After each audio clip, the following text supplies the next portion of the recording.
mana kita nak kukuhkan tapak keuangan kita, macam mana kita nak tahu tertib keuangan yang betul supaya kita boleh urus pendapatan yang kita dah jana ni ke arah yang lebih betul, yang ke arah yang lebih baik. So kalau Fika tengok dekat sini, sebenarnya kita ada 5 tertib keuangan yang kita kena ikut. Dia macam solat lah, macam apa ni, kita wudu, ada tertib dia kan. Kita tak boleh buat apa yang kita suka. Okey, ambil basuh tangan, okay, basuh kaki, dia ada tertib dia. Macam tu juga nak mengurus keuangan ni, tertib keuangan dia ada 5 tertib yang kita kena follow. Tertib pertama, cipta. Kita dah cipta pendapatan daripada gaji, daripada pendapatan tu hasilnya daripada allowance, daripada sewaan, daripada apa-apa je sumber pendapatan yang kita dapat, itu tertib nombor 1, kita cipta. Lepas kita cipta, kita tak bolehlah nak lompat kepada labur terus. Kita tak boleh nak lompat benda-benda yang kita suka. Selalunya ni yang orang buat kan, bila dapat duit je terus pergi melabur tanpa pun urus dulu. Dia tak pergi ke tertib nombor 2 yang paling penting ni, bab urus ni tak ada, ramai orang tak buat. Dia terus lompat kepada labur. Jadi bab pelaburan ni dia ada 2 kemungkinan je, sama ada untung ataupun rugi. Kalau rugi, kita tak ada backup plan. Jadi sebab tu, nampak tak Fika? Sekejap.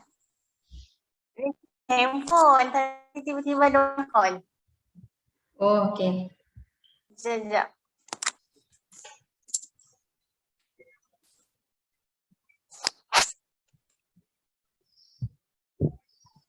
Okay.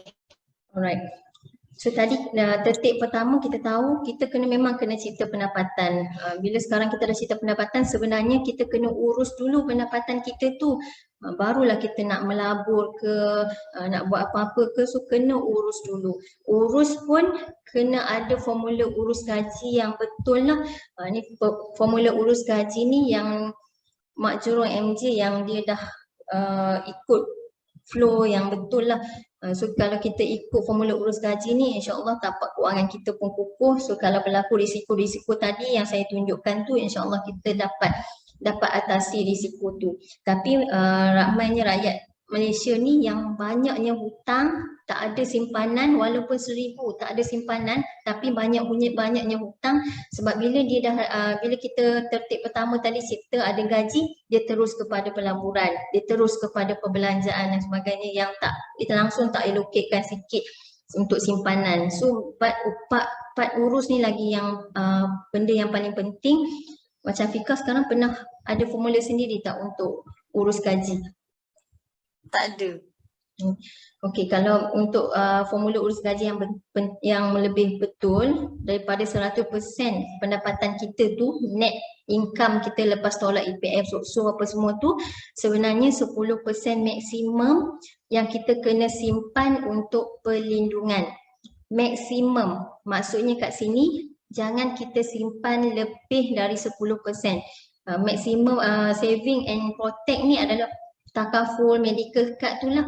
Yang tu kalau kita nak ambil takaful, nak ambil medical card, make sure jangan lebih 10% daripada pendapatan kita. Contoh kalau gaji 3,000, janganlah ambil plan-plan yang melebihi RM300. Pastikan cuba cari plan-plan yang lebih murah, bulanan dia bawah daripada 10% gaji kita, tapi kita dapat coverage yang tinggi. Banyak je, ada pilihan-pilihan produk yang bulanan dia rendah tapi kita dapat coverage tinggi. Ada plan-plan lain yang coverage tak seberapa tapi bulanan dia tinggi. Jadi kita kena jaga dekat sinilah. 10% simpanan dan lindung ni make sure jangan lebih 10% sebab dia kata maksimum. Sebab selebihnya kita nak fokus dekat minimum 20% simpan dan labur. Ini yang paling penting. Yang ni lebih tak apa sebab minimum 20%. Kalau kita menyimpan lebih daripada 20% lagi baguslah kerana dia boleh menyumbang kepada peti persaraan kita nanti. Dia boleh menyumbang kepada tabung dana pendidikan anak-anak kita nanti. Tapi simpanan yang 20% minimum ni ataupun lebih, janganlah kita simpan dalam akaun simpanan je. Mungkin Fika pernah ada simpanan sebelum ni, ada buat simpanan dekat mana-mana tak? Macam emas ke? Dia kalau kita nak menyimpan, jangan simpan dalam akaun saving je. Sebab dalam akaun simpanan tu dia tak ada instrumen pelaburan. Dia tak ada peningkatan nilai. Jadi bila setiap tahun kita ada inflasi, kan setiap tahun inflasi, nilai duit kita tu akan menyusut. Jadi kalau kita hanya simpan dalam saving account je, nanti nilai kita tu akan menyusut, sayanglah sebab kos inflasi. Jadi kat mana kita nak menyimpan, kita perlu menyimpan ke dalam platform-platform pelaburan yang ada keuntungan, ada dividen setiap tahun, contohnya property, ASB, tabung haji, koperasi, SSPN, unit trust, gold, emas, platform-platform yang ada keuntungan, yang ada pulangan modal, dividen, ASP setiap tahun ada dividen, tabung haji pun setiap tahun ada dividen. Jadi bila kita simpan dalam platform-platform tu, dividen dan keuntungan yang kita dapat tu dia dapat cover lah kos inflasi. Jadi kalau bahagian 20% ni yang kita nak simpan dalam labur ni, make sure kita agihkan, simpan dalam platform-platform yang ni lah. Jangan simpan dalam akaun simpanan je. Jadi 60% sahaja daripada gaji yang kita dapat, 60% daripada pendapatan. Dia bukan gaji lah, mungkin sesetengah orang dia ada gaji, ada buat part time business, so semua tu adalah pendapatan. Jadi 60% daripada pendapatan kita ni yang hanya kita boleh gunakan untuk komitmen. Komitmen ni kita punya makan minum, bayar apa-apa hutang, so pastikan 60%. Jadi kalau kita nak buat hutang baru, tengoklah kita punya guideline ni dah lebih 60% ke tak. Kalau kita dah melebihi, kalau kita langgar rule ni, kita dah tak ada portion nak menyimpan untuk labur, kita dah tak ada portion untuk simpan dan protection. Jadi kalau apa-apa berlaku, kita lah yang akan terduduk kan. Macam mana kita nak menanggung beban hutang yang kita dah bina banyak ni, sedangkan kita tak allocate sikit pun untuk simpanan dan lindung dan simpanan untuk pelaburan. So 10% maksimum kalau kita nak kalau kita nak buat untuk reward diri ke, kita nak buat simpanan untuk pergi bercuti ke, sebulan simpanlah maksimum 10%. Jadi kita agih-agihkan macam tu. So kalau dekat sini Fika naik tengok 10% maksimum yang kita simpan untuk perlindungan ni, walaupun bawah 10% sahaja, tapi sumbangan dia amat besar kepada tapak keuangan kita. Ini yang mengukuhkan tapak keuangan kita. Dia sumbangan dia dekat sini. Dia yang kukuhkan tapak keuangan kita. Ini segitiga ni adalah segitiga tapak keuangan kita, di mana tujuan utama kita nak menyimpan 10% untuk perlindungan tu adalah untuk tujuan utama dia adalah debt cancellation. Kita nak melupuskan hutang bila kita meninggal, bila kita cacat kekal, kita ada duit ratusan ribu, jutaan ringgit dalam masa segera yang kita dapat daripada pampasan hibah takaful. Kan kalau kita menyimpan dalam hibah takaful, bulanan, bagusnya kalau kita simpan dalam hibah takaful ni, sebab bulanan dia kalau yang bawah RM200, kalau umur Fikah bawah 30 tahun, bulanan RM200 ke bawah pun kita dah dapat lebih setengah juta. Jadi menyimpan sebulan, 2 bulan, setahun, 2 tahun baru menyimpan dalam hibah takaful, berlakunya kematian, waris dah dapat setengah juta, ratusan ribu dalam masa segera. Aset segera, kita panggil aset segera yang boleh bantu kita lupuskan hutang. Kalau kita ada housing loan, ada hutang kereta, ada personal loan dan sebagainya, bila kita meninggal, waris kita ada tak dana simpanan yang boleh bantu kita lupuskan hutang. Jadi pelupusan hutang ni sangat penting sebab kita tak nak meninggal dalam keadaan berhutang, tak nak meninggal dalam keadaan meninggalkan beban kepada waris. Jadi bila kita simpan sikit, 10% daripada gaji kita maksimum, dia boleh memberi aset segera kepada waris sekiranya kita meninggal, untuk diorang bantu kita lupuskan hutang. Itu tujuan nombor 1 untuk perlindungan ataupun hibah takaful tu. Tujuan kedua, protection, simpanan yang kita simpan 10% tu, tujuan kedua adalah untuk kita nak jadikan income replacement, penggantian pendapatan. Sekiranya berlaku cacat kekal ataupun hilang upaya kekal, dah tak boleh bekerja, jadi simpanan yang kita simpan 10% maksimum tu tadilah yang akan membantu kita ketika tu untuk jadi income replacement, penggantian pendapatan. Sebab banyak komitmen-komitmen yang kita masih nak kena tanggung walaupun pendapatan dah hilang ketika tu. Rumah pun rumah nak kena teruskan bayar. Kalau orang beli rumah dalam takaful MRTT dia tu tak ada tabung sakit kritikal, tak ada cover sakit kritikal. Jadi sebab tu bila orang beli rumah tak standby tabung sakit kritikal daripada hibah takaful ni, bila berlakunya sakit kritikal rumah kena lelong. Dah tak mampu nak bayar bulanan balik rumah tu, jadi terdedah kepada risiko lelong. Jadi komitmen-komitmen lain pun kita nak kena teruskan walaupun dah hilang pendapatan. Sebab tu hanya 10% tu kita simpan, nampak dia nilai dia macam kecil, tapi sumbangan dia amat besar bila kita berada dalam risiko-risiko utama kehidupan. Pertama tadi kita nak memastikan hutang yang kita ada dapat dilupuskan. Yang kedua, bila kita berhadapan dengan risiko sakit kritikal ataupun cacat kekal, kita ada dana yang boleh menggantikan pendapatan kita ketika tu. Yang ketiga ni, medical card ni taklah penting sangat. So sekarang cuma ramai orang dilebihkan kepada medical card, tapi medical card ni sebenarnya dia dah jatuh nombor 3. Yang pertama tadi kita kena ada hibah takaful untuk lupuskan hutang, kena ada hibah takaful untuk penggantian pendapatan.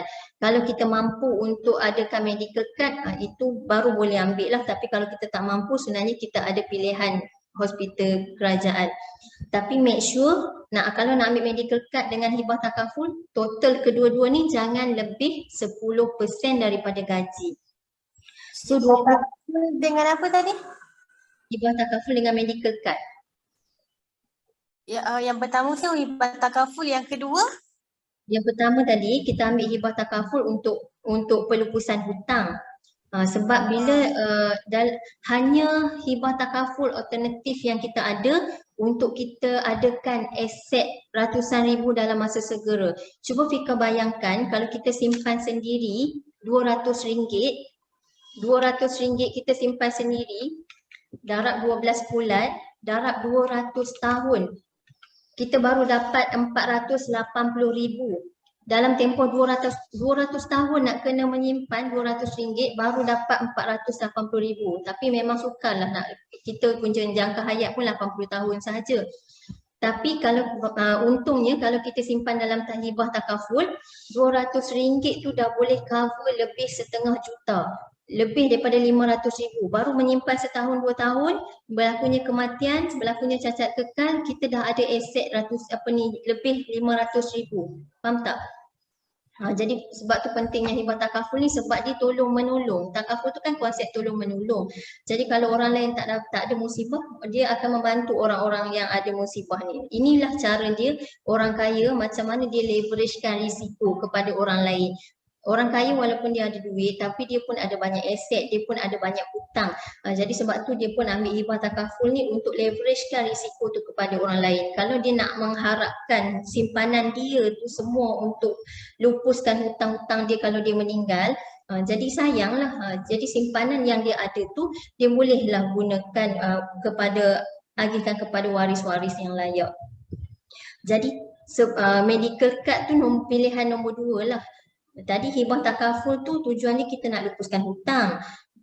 Hibah takaful juga tujuan dia kita nak adakan dana penggantian pendapatan supaya bila kita berlaku risiko sakit kritikal dan cacat kekal, kita ada duit duit yang kita dapat daripada pampasan hibah takaful untuk menjadikan penggantian pendapatan kepada kita. Kalau kita mampu nak ambil medical card, dia jadi tujuan takaful ni nombor 3-nya medical card lah, sebab kos rawatan pun sangat mahal. Tapi kalau kita tak mampu, maksudnya kalau kita nak ambil medical card dengan hibah takaful tu dah lebih 10% gaji, jadi janganlah ambil medical card lagi. Fokuskan kepada hibah takaful saja, sebab kita pun ada hospital kerajaan. Tapi kalau mampu, boleh je nak ambil, sebab kos rawatan pun dah mahal sekarang ni. Jadi investment yang 20% minimum kita simpan tadi, minimum, lagi banyak lagi bagus tu, dia dekat atas ni, dekat bahagian bumbung ni, bahagian investment. Dia akan menyumbang kepada peti persaraan kita dan juga dana pendidikan anak-anak. Tapi kalau kita hanya ada duit Lepas tu kita melabur, semua kita melabur. Kita tak kukuhkan pun tapak kewangan kita. Jadi bila berlakunya risiko kematian, cacat kekal, jadi duit yang kita, aset-aset yang kita ada, yang kita melabur ni, sesetengah macam contoh kita beli rumah kan, semua tu hutang lagi. Macam mana nak settle hutang? Jadi macam selalu orang beli rumah kan, dia selalu tanya saya, macam mana nak hibahkan rumah tu kepada anak-anak. Yang tu sebenarnya dah masuk part kelima, part agih, part pewarisan. Macam mana kita nak wariskan harta kita, macam mana kita nak hibahkan harta kita kalau rumah yang kita beli tu masih hutang. Tak boleh tukar milik pun. Jadi sebab rumah tu kita masih lagi hutang, bukan milik kita. Sampai dah settle hutang, barulah boleh pergi ke part pewarisan. Barulah boleh kita nak agihkan kepada siapa yang kita suka. Selagi hutang tak settle, selagi itulah kita tak boleh nak agihkan pun. Itu dah masuk part yang kelima. Sebab tu kena urus dulu, barulah boleh yang boleh pergi kepada part pewarisan. Tapi kalau kita tak urus, kita tak ada dana untuk pelepasan hutang, niatnya beli rumah nak agihkan kepada anak. Tapi bila meninggal, waris kita, anak-anak kita, pasangan kita tak ada pun duit untuk bantu kita lupuskan hutang tu. So akhirnya rumah tu kena beku. Aset tu dibekukan. Itu salah satu sebab, salah satu antara 5 sebab kenapa harta umat Islam dibekukan. Sebab waris tak ada modal untuk menguruskan harta pusaka. Jadi sayanglah kita dah beli rumah penat-penat, nilai pun dah meningkat, kononnya nak agihkan kepada anak-anak, tapi bila kita meninggal rupanya rumah tu tak boleh nak diwariskan pun sebab hutang tak boleh settle.